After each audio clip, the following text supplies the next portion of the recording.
Laura Ingraham in for Joe Scarborough. Thank you, Joe, for having me sit in tonight.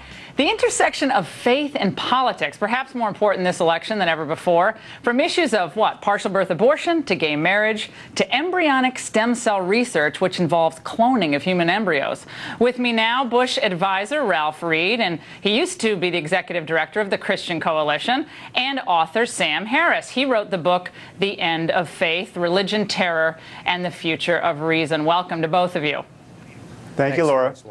Ralph, let's start with you. I've noticed this trend in the media where we see people like Jesse Jackson or Al Sharpton campaigning in primarily African-American churches in places like Florida, and the media's report of this is always, oh, isn't this interesting grassroots politics? Yet when President Bush speaks about his faith or goes to African-American churches or evangelical churches, it's always, oh, this is a disturbing blur of religion and politics, separation of church and state. Do you notice that trend?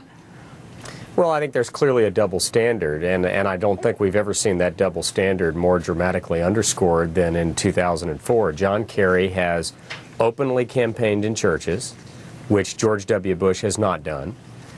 John Kerry's campaign on their website urged faith-based activists to distribute Kerry partisan campaign literature in the churches in clear violation of both Internal Revenue Code and federal election campaign law, basically putting these churches in legal jeopardy. And John Kerry has quoted scripture to personally attack the president.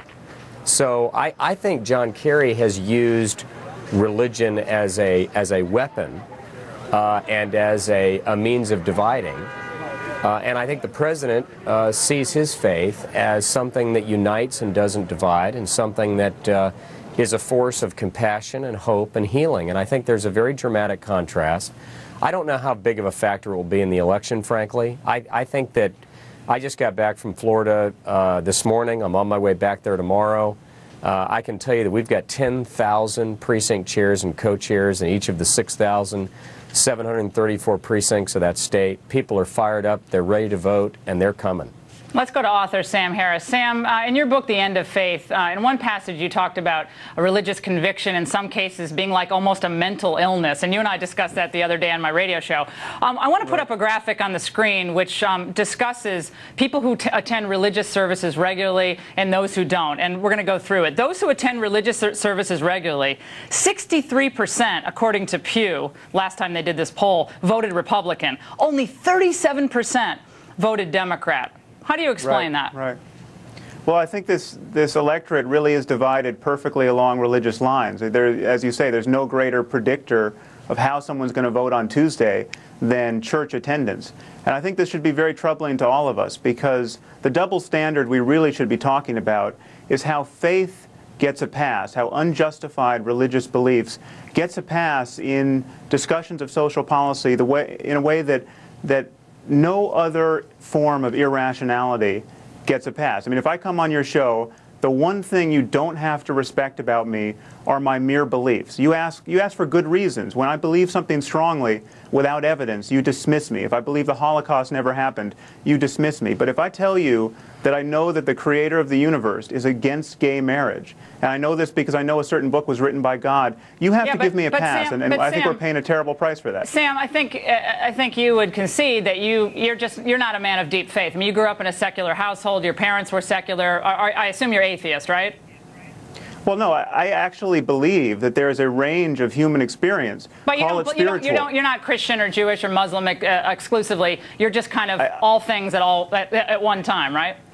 I believe that it is genuinely dangerous to think that one of our books was written by God, because the contents of the book pit us against other people, pit Jews against Christians, against Muslims, and there's no way around that. Let's talk about what you said in your book, and I'm going to get Ralph to comment on this as well. You quote Gary Wills, who's a writer as well, and you said Gary Wills has noted that the Bush White House is, quote, currently honeycombed with prayer groups and Bible study cells, ooh, like a whited monastery. And then you wrote, this should trouble us as much as it troubles the fanatics of the Muslim world. Sam, Right.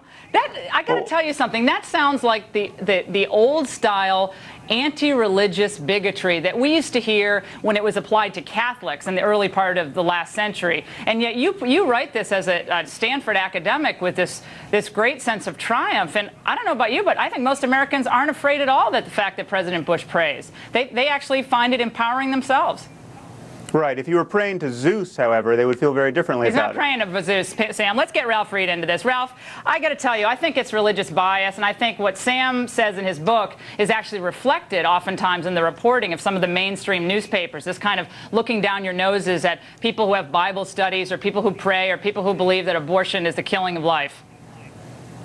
Well, I think it's really unfortunate because, as you said, Laura, it really is an old-style politics. It's a politics of exclusion. It's a politics of really unmerited suspicion of people whose only crime is to have a faith.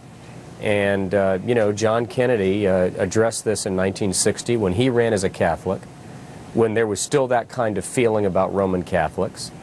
And he said that the issue in that campaign, and this is a quote from his speech on September 12, 1960, before the Houston Ministerial Association, obviously an overwhelmingly evangelical audience. He said, "The issue in this campaign should not be what kind of church I believe in, for that should matter only to me. The issue in this campaign should be what kind of country I believe in." And it seems to me that that ought to be the standard upon which you measure a public servant. So George W. Bush shouldn't be measured or judged by critics or fans based on what kind of God he believes in or church he believes in. That's a personal matter.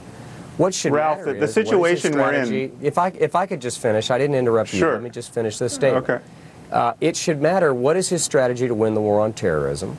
What is his strategy to provide home ownership, which, by the way, is now to 1.56 million minority households have homes that didn't have it when he came in. What's his strategy to lower the achievement gap between minorities and whites, which, by the way, is happening as a result of No Child Left Behind? And what's his plan to strengthen the economy and create jobs? And that should be the only thing that we discuss in a campaign. Sam, we'll give you the last word, but the problem with the Democrats is that they've really alienated a lot of people of great faith, and you see that in the Pew Research poll. And I don't know what your solution to that is. I mean, I imagine you're probably more Democrat than you are Republican, but I'll give you the last word. Well, I just think the issue here is deeper than politics. We are in a situation, to take one domestic policy issue, stem cell research, where you can get on the floor of the Senate or stand in the Oval Office and oppose the most promising line of research in biology on the basis of first-century ideas. It's not a lie if you're a biologist. Embryonic stem cell research, which I assume you're talking about, you obviously haven't studied the idea because it's created tumors and rejection and the overwhelming number of patients in clinical trials. That is pure propaganda. It's actually not. It's actually scientific. But I wish we could continue on stem cells, but we can't. Okay. Sam Harris, the author of The End of Faith, Ralph Reed, advisor to the Bush campaign, and we appreciate you both joining us.